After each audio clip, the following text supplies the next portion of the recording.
Terminal থেকে যাত্রী উঠে আপনাদেরকে চলে যেতে হবে। কোনো ক্রমেই মেইন রোড থেকে যাত্রী উঠানো নামানো করা যাবে না।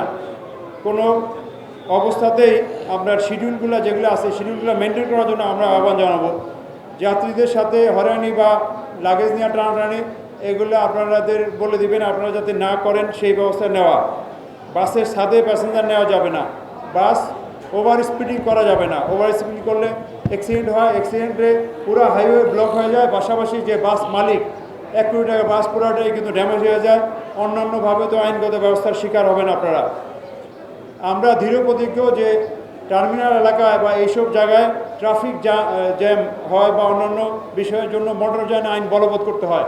আমরা এই সময় মোটরযান আইন বলবৎ করব শুধুমাত্র একটা কারণে, অর্থাৎ কোনো বাস বা কোনো গাড়ি যদি দাঁড়িয়ে বা কোনোভাবে রাস্তায় ট্রাফিক জ্যাম সৃষ্টি করে, এটাতে আমরা বদ্ধপরিকর, আমরা তাদের বিরুদ্ধে প্রসিকিউশন বা পেনাল্টি করব। অন্যান্য বিষয়গুলো হয়তো আমরা ঈদের সময় কম দেখব, যেমন সাথে আপনার অন্যান্য কাজপথে আছে কিনা সেটা আমরা খুব বেশি দেখব না।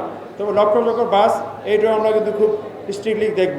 আমরা আপনাদেরকে আহ্বান জানাবো, বিভিন্ন টার্মিনালে আপনাদের শ্রমিক ভাইয়েরা বা ভলান্টিয়াররা কাজ করে, এই ভলান্টিয়ার সংখ্যা বাড়ানো এবং বাড়িয়ে আপনারা যদি বাস ম্যানেজ করতে পারেন এখানে জ্যাম, তাহলে আমাদের আর লাগবে না। অর্থাৎ আমরা চাচ্ছি যে আপনারাই ম্যানেজ করে আপনাদের এই বাস ট্রিপের সংখ্যা বাড়ান আপনারা।